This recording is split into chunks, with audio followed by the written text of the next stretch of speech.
gostaria de saber quais são os maiores desafios da profissão, assim. Em geral, também, quais são os maiores desafios da gestão de crise de um assessorado.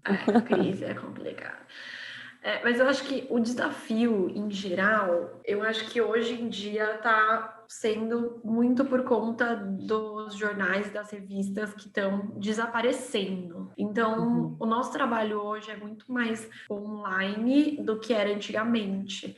Quando eu comecei a trabalhar, que eu era estagiária ainda na Index, cara, era incrível, porque eu falava, era uma sensação que eu acho que nunca mais a gente vai ter. Porque quando eu trabalhava em beleza, eu atendia marcas de renome. Cara, todo mês a gente tava Vogue, Marie Claire, Glamour, Cláudia, Capricho. Meu, eu lembro que chegava as revistas, a gente chegava desesperada, abrindo a revista, falando, meu Deus, olha a gente aqui.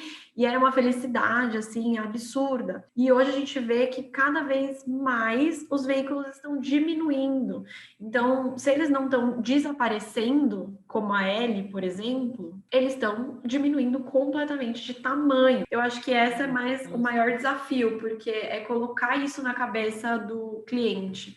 Porque tem cliente que entende que o mundo está mudando e que o veículo está fechando. Se você vê de valoração, tem sites que têm uma valoração muito maior e visualizações muito maiores do que a revista. E infelizmente é isso, porque as poucas que sobram são milionárias. Esses dias eu fui ver a Vogue, era quase R$20, acho que tava R$18 na banca. Desculpa, quando eu pagava 10 eu já achava um absurdo, entendeu? Eu acho que esse é um dos maiores desafios, assim, é a gente entender isso e como trabalhar isso e conseguir o cliente mudar também tudo, aceitar. E conseguir adaptar porque... toda essa mudança. Sim, totalmente. É muito complicado a gente pensar que, cara, o jornalismo tá indo embora. Daqui a pouco a gente vai ficar com as influenciadoras e sobreviver com elas. E de crise, não tem coisa que o assessor mais odeia do que crise.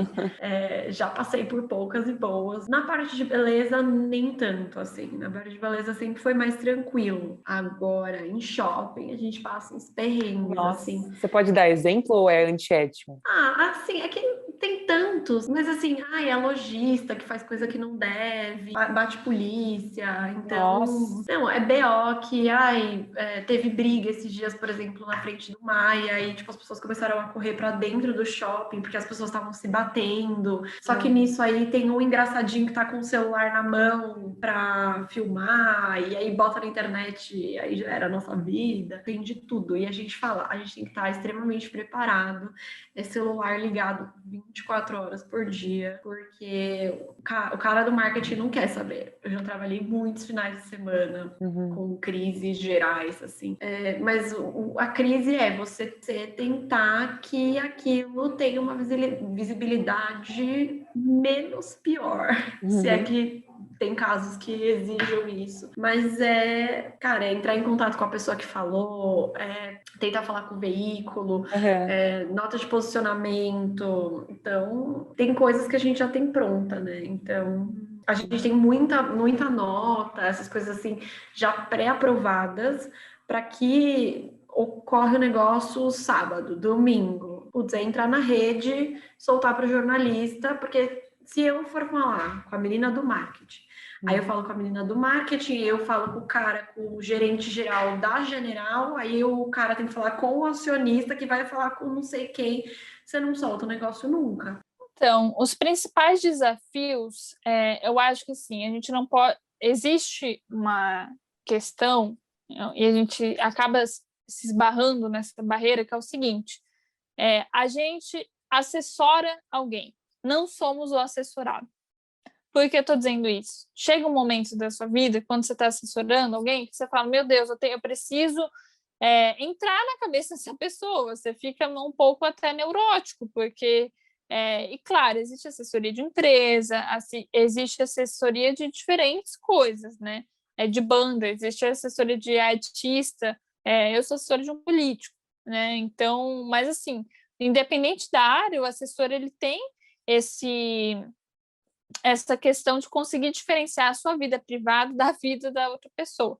Porque se você pega o meu WhatsApp, mais de 50% muitas vezes é só de demanda do Orlando. Então, chega um momento que você tem que aprender a desligar, sabe? Que você fala assim, não, aqui já deu meu horário, sei lá, 9 horas da noite, não vou mais responder essas pessoas. E aí muita gente fala, Lorena, por que você não tem o celular só para o trabalho do Orlando e o celular pessoal? Porque muitas vezes essas coisas estão juntas. Então, eu falo como assessora do Orlando, mas eu também sou militante do PCdoB. Então, inclusive, é muito comum um político né, escolher ali um assessor que seja do seu partido, que esteja na luta de alguma forma, porque vai ter mais facilidade para falar por você. Mas, assim, isso é uma das coisas que as pessoas confundem, inclusive, quando está falando com você, achando que está falando com o Orlando. E aí você tem que saber, assim, distinguir para atravessar essa barreira. O assessor não é o assessorado, mas precisa ter uma boa noção do assessorado para conseguir assessorar. Então, eu acho que esse é um desafio, um dos principais desafios, a gente conseguir distinguir uma coisa da outra, mas também conseguir estar antenado às pautas que tangem o nosso trabalho. E recentemente o Orlando foi candidato à Prefeitura de São Paulo, né? Eu queria saber como que foi essa experiência, né? Se houve algum bombardeio de fake news, porque hoje em dia é natural praticamente, né? Toda eleição tem fake news. E se isso de alguma forma gerou alguma crise, né, na campanha, se você teve que lidar com alguma coisa assim mais complicada. Queria que você compartilhasse um pouco dessa experiência. Claro. Olha, a campanha eleitoral, eu estou costumando dizer que é um mundo à parte. Primeiro porque o mandato ele é muito mais frio do que uma campanha eleitoral. Na campanha eleitoral, a gente estava lidando ali com, enfim, diferentes personalidades, mas também diferentes objetivos. É uma correria danada, a gente trabalha 24 horas por dia, 7 vezes na semana, dorme pouco, é bem complicado, assim. Sobre as fake news, tem uma que é bem conhecida para a gente, que é em relação ao Estatuto da Família. O Orlando foi relator do Estatuto da Família, em que o projeto ele quis dizer assim, olha, é possível na nossa sociedade termos diferentes tipos de família.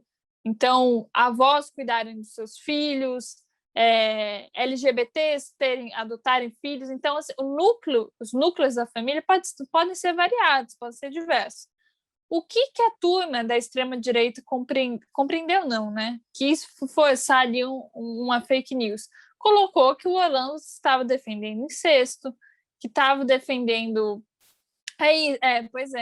a questão ali da relação com o pai, com o filho, casamento, namoro com o pai, com o filho, uma bagunça. E a gente teve que desmentir já anteriormente à eleição sobre isso, porque saiu em diversos sites de checagem dizendo que é falso. O Orlando recentemente ganhou a ação contra essas pessoas. Então, não existe nada que prove que o projeto não é esse. Ele foi muito mal interpretado, né? O Estatuto da Família. Então, isso é uma das fake news que a gente sofreu. Durante a campanha, existe o ataque e a defesa, né, entre os players políticos, adversários políticos. Um deles, nosso, foi o Mamãe Falei, o Arthur Duval. Né? O Arthur Duval já é conhecido, ele foi eleito, né, muito na esfera do YouTube, é um youtuber que difama muitas fake news, né? Enfim, é um cara muito complicado, digamos assim. E aí a gente fez um duelo, que inclusive participei, coordenei, muito interessante, um duelo contra o Arthur Duval, né? Contra o Mamãe Falei. E nesse duelo saíram várias peripécias, assim, né? Umas películas falando, isso é comunista, tal, enfim, difamações de modo geral, mas nada tão absurdo, eu acho, quanto o Estatuto da Família, mas tiveram, sim, algumas provocações mais ácidas. E a gente lida com isso falando a verdade, né? Enquanto eles propagam o ódio, propagam a mentira, a gente propaga a verdade. Mas claro que isso a gente não consegue ter um controle, porque o público que o Arthur Duval chega é muito grande. E essas pessoas muitas vezes não têm acesso à informação da verdade, não vão entrar na rede do Orlando Silva para ver o que o Orlando falou. Então fica a palavra dele dita e é isso, né? Fica por isso mesmo, muitas vezes. Então, por isso é importante, a gente defendeu muito que houvesse mais debates. As grandes emissoras elas se restringiram, elas saíram do palco público em que a sociedade e os eleitores têm para conhecer o seu candidato. Então, a gente participou da TV Cultura, participou de alguns outros debates, se eu não me engano, agora eu não lembro se foi só o da Band que teve, uma coisa assim, só foram 2 debates basicamente que foram feitos, o resto foi em rede social, foi esse duelo que a gente criou, um fato político, então quase não teve debate eleitoral, e a gente levou uma surra na campanha. Como assessora, posso dizer que é complicado você passar por uma campanha eleitoral, existem muitos fatores, assim, a gente fazer uma campanha durante a pandemia é muito complicado, então eu peguei Covid no final do primeiro turno, por exemplo, boa parte das pessoas pegaram Covid também, então teve uma época que assim, metade da campanha tinha pegado, aí ficou eu e o Orlando basicamente na rua, então você imagina toda a correria que você ter que lidar com vários assuntos ao mesmo tempo. Eu lembro de eu estar na delegacia com o Orlando, que ele foi prestar uma queixa contra os insultos racistas que a gente recebeu nas redes sociais, são muita gente, assim, para além de chamar de macaco, volta, enfim, para a sua origem, umas coisas assim bem absurdas. E é isso, a gente acabou passando por um período bem turbulento. Eu amo gestão de crise, sou um louco, né? Sou um cara que gosto de dar na minha cara, né? Vamos dizer assim. Mas eu amo gestão de crise, eu gosto de fazer esse trabalho. O problema da gestão de crise é o tempo, né? Porque eu tenho aqui minha rotina, tenho meu trabalho, né? Tenho aqui as coisas para fazer, uma pauta para fazer, aí se pinta a gestão de crise, eu tenho que driblar aquele tempo. Gente, isso vocês podem, às vezes, não conseguem visualizar, mas eu vou dar um exemplo. Segunda-feira, agora, estava em São Paulo, uma pauta no estúdio, acompanhando essa artista, pintou uma gestão de crise. Séria.